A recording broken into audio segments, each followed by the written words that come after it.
Hey guys, welcome back to TechMan. Today, let me show you how to use Monster Legends codes. If you've ever searched Monster Legends codes hoping for free monster or gems, you're not alone. I've been there too, excited to see some quick rewards pop in. The tricky part is, Monster Legends doesn't have a traditional, always on code redemption system like a lot of games.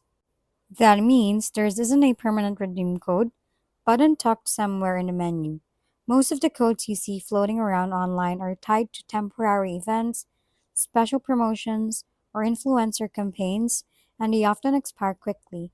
Sometimes they even come from unofficial sources, so it's easy to waste time chasing something that won't work. The real takeaway here is to focus on the in game events themselves.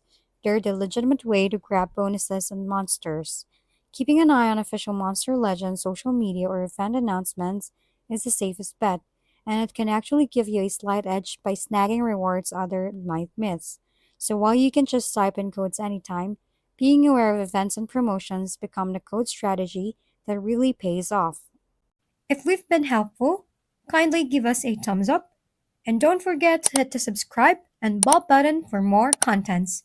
For any questions and suggestions, comment down below.